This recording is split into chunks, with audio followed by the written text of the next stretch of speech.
Hello, everyone. Welcome to the 24th episode of Conversations with T. This is T herself, and I'm back with Miss Humaira Islam, who was featured in one of my earlier episodes last year. Humaira has a lot of experience with working with children with autism, and we actually met when I moved to London for the first time. She and I both attended UCL, and we had the same degree. We both studied special and inclusive education. I'm so excited to have her back because she's such a wonderful person, and this episode is, I think it's going to be the most personal one so far. But yeah, how have you been, Humaira? Thank you for joining me today. I've been really well, thank you. I've been coping with a lot of the strategies that I've been learning over trauma, I and since December, I actually bought myself a cat. So if you hear her making any noises, it's Luna, my Oh, cat. it's no problem. It's no problem. Um, so before we prior to this episode, we both agreed on sharing our experiences with trauma because this is something which we've both experienced, and I feel as though there's a lot we can say about this particular topic, but at the same time, we don't want to end up sharing too much. Even though I'm willing to share my experiences with PTSD, I don't want to give too much away because I'm not comfortable with the public knowing about everything that happened. So, should I start or do you want to begin? Um, how about I start? Okay, so with my trauma, I won't say everything so heavily, Mm-hmm. but I've been through a sharp marriage. I wasn't married or anything, Mm-hmm. but I was engaged Mm-hmm. to this individual who lives back in Bangladesh, and this was something that my parents arranged, Mm-hmm. and it was going on for over 3 years. Over 3 years. And Wow. 3 years, yeah. And I tried to escape it multiple times, and I think since 2020 it all stopped and everything just stopped Mm-hmm. very slowly and very like it was very slow, and now I face like a lot of flashbacks, I face a lot of like snappy episodes, and it's very uncomfortable because it's something that is left a very raw nerve, Mm-hmm. and it's left a very huge mental scar. Mm-hmm. And so because of that, um, there are moments where I do face some of these challenges or see some of those challenges, and sometimes I want to try my best to help myself out of it. And it's not very easy, Mm-hmm. but it's definitely a long way to sort of heal and such. Oh yeah, yeah. So after all of that was over, would you how would you I'm pretty sure you experienced this sort of relief, right? After it was all over. I was very relieved, and I just felt like as soon as it ended, there was a sense of freedom. Like I could be able to like find myself someone and be able to look into something that I would like, what I focused on my career a little bit more. And I felt like my academia towards things was starting to get low during my traumas and everything. But Mm-hmm. now I am actually able to concentrate, but it's only online I can do and not so much face to face now. Oh, that's all But right. That's all right. so a lot about me has changed because of that. But I would say you did a really good job at moving forward because moving past trauma is definitely not easy. And I think some people take a very long time to get over what happened to them, but I'm really happy to know that you moved on, you started taking better care of yourself, and you started focusing more on what you want in your life. And so I would say good job and keep it up. Thank you. For me, it was quite a daunting experience, and I was only 20 years old at the time. Mm. So this was like raw, and it was just like really shocking in my own opinion. And so ever since, I've just been being mindful. I've been taking therapy. I think a lot of therapy actually. um, but it's helped a lot, and it's taught me a lot of lessons, to know myself more and to actually know what are the triggers Mm. to some of these moments. And I don't know about you, but I just want to know what your thoughts are around trauma and how does that affect you as a person? As you say, you've got PTSD as well. Ye- Um, I did, yeah. Even though there are times when I do get sorry, when I do feel triggered and the negative emotions and memories would come back, but I would say that I found it much easier to move past all of that and just snap out of it, you know? Um, Before I begin sharing more about my experiences with healing and whatnot, um, can I share like my background story? I'm not going to share everything, but just like to give you an idea of what I've been through. Should I? Yes. Okay, so I'm someone who experienced bullying, emotional abuse, and sexual assault. The sexual assault was quite recent if I compared that with the other two. I was bullied during my school years because of my weight. I was made fun of for not having a lot of friends or being a loner in inverted commas, and I happened to be a very sensitive kid. I guess some of my classmates didn't understand that, so they resort to making fun of me for quite a long time. I would also say that my social skills weren't the best. I was quite awkward and I may have said things which I shouldn't have, which resulted in other people laughing at me and mocking me. Um, Another thing that I want to add is that I was very insecure about my looks because people's comments about my nose and me being fat in inverted commas really affected me. I remember I would keep looking at myself in the mirror because I wanted to feel pretty. People would praise my friends and cousins for being gorgeous, and guys would crush on them, but that wasn't really the case for me. I felt ugly and not good enough. Putting my school experiences aside, I won't say much about my experiences with emotional abuse because that part is just very personal and I'd much rather keep it to myself. But in a nutshell, I'm just going to say that I was mistreated and disrespected for following Islam. It happened for a long time, and my mental health even ended up going downhill because certain individuals continued with their nonsense. As for my sexual assault experience, it happened last year when I was in Mecca.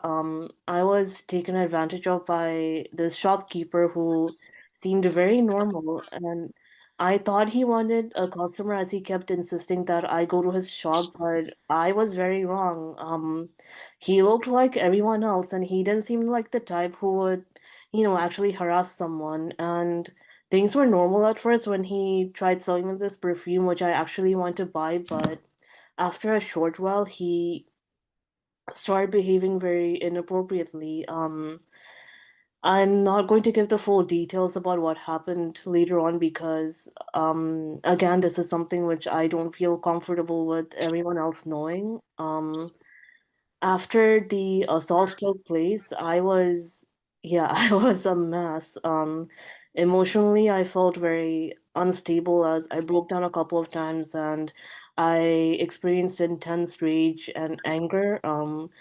From time to time. And For months, I kept seeing that man's face before I fell asleep. The memory and negative feelings would just come back, like I mentioned previously, and I found myself reliving certain parts of the memory. I also found that I would get tense or anxious whenever I was alone in an empty, deserted place, or when I was alone with a strange man, be that in an elevator or when a maintenance guy came in and did his work. Most of the time I was just confused. I mean, I kept asking myself questions such as how could he do such filthy these disgusting things in a place like Mecca where like it's a holy place and like pretty much everyone there is practicing. And I also asked why me because he didn't even know who I was. I was a complete stranger to him and I was covered for the most part. And why did he do it? Despite that being a painful experience, I'm just glad that I found it easier to work through my trauma compared to other people. Because you know how I mentioned how some people end up, oh no, wait, I didn't mention this, sorry. Like some people, they do take a very long time to get over what happened, and sometimes they end up resorting to drugs, self-harm, or other dangerous habits that psychologically mess them up even more. And I could have been one of them, but I wasn't. Alhamdulillah. So I think one of the things that helped me like heal faster compared to other people is like being aware of what trauma was and the symptoms and how difficult it can be. And I think I took advantage of that and really like helped myself move past this painful experience. I So hear you. that I said a lot, but yeah, you wanted to say something?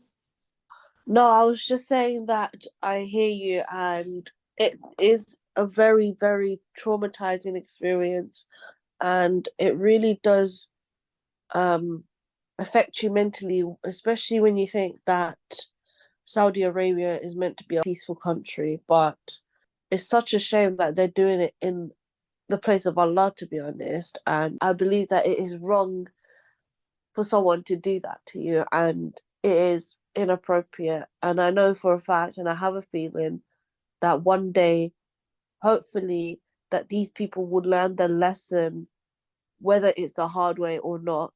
But I hope they learn their lesson because that's really bad.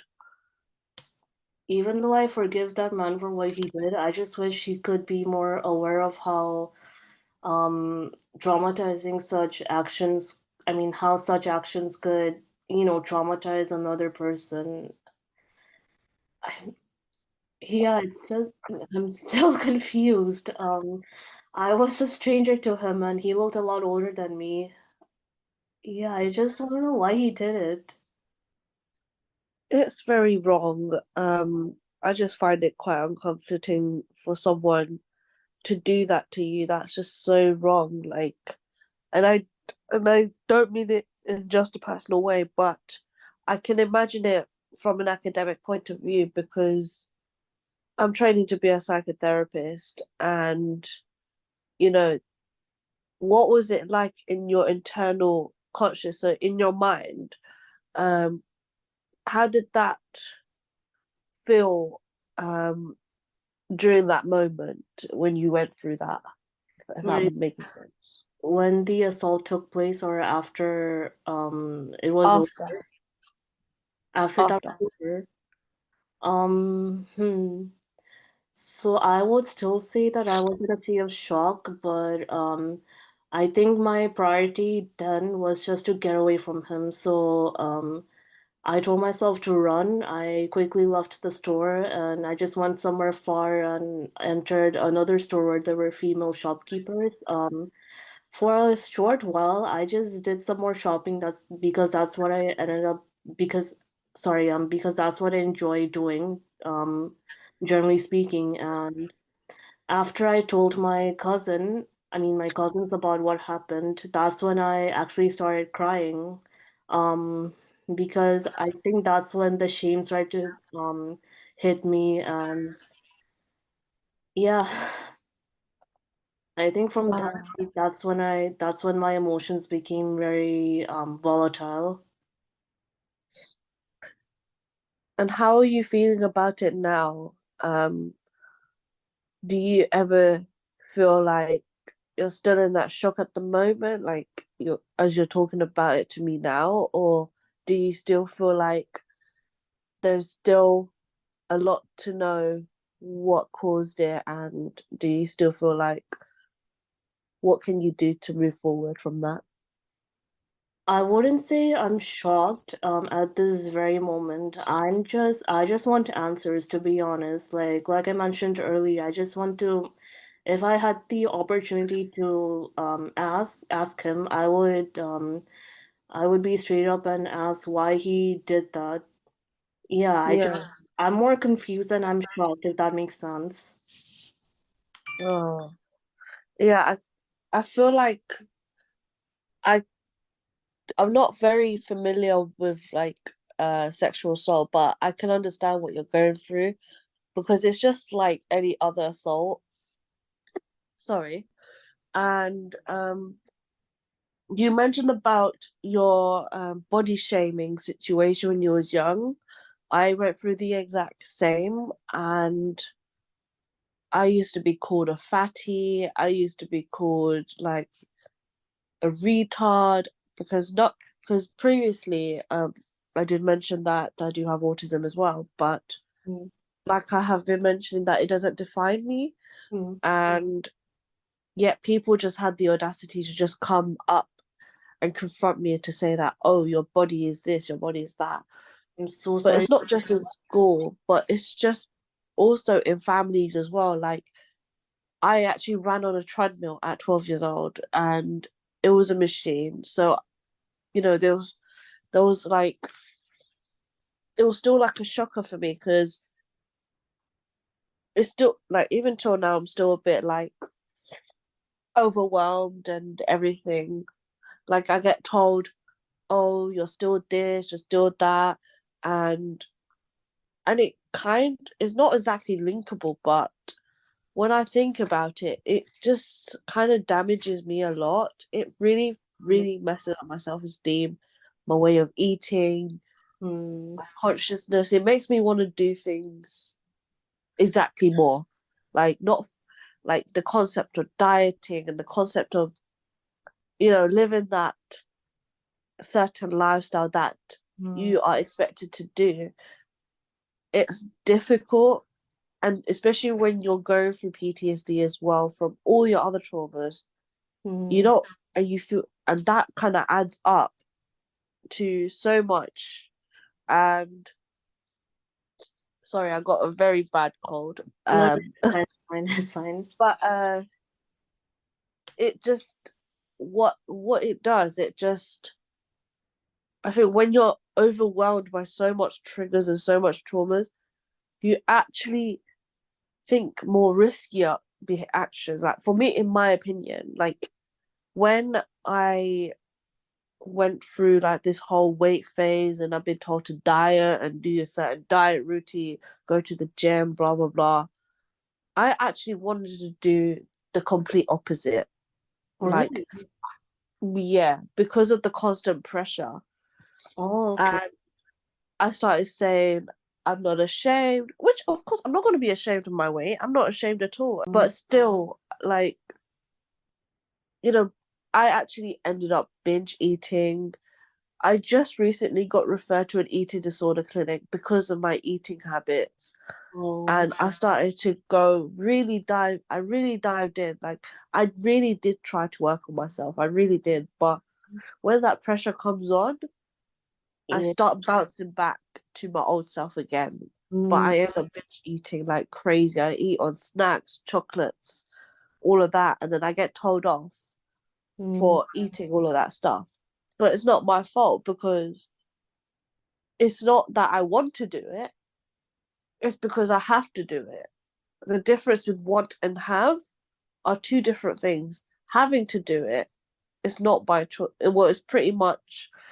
it's not much of a choice. But with one, you can do it. It's a choice, and and that's and sometimes when it comes to being told, oh, um, lose this amount of weight, or you have to be a certain weight to get married, or whatever your goals are, you have to be a certain position.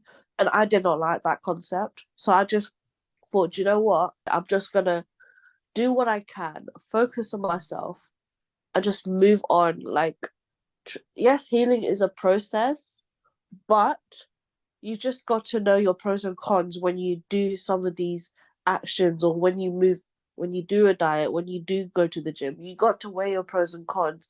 And if you don't like it, that's fine. But why the pressure? Do you get what I mean? Mm. So, from what you've told me, would you say that your binge eating was your way of coping with all the pressure, negativity, and stress? To me, it was an escapism, because it was just my way of escaping from problems. I've Mm, always been the type to run away from everything. I mm, used to be snappy and confront the situation, but now, like, I do confront it, but I don't confront as much. I just run, I just walk away from things. I don't react anymore, because I feel like it's so immune. I've gotten so immune to it. I can't exactly snap out of my binge eating. Be I can't exactly get out of it until I finish that last piece of food.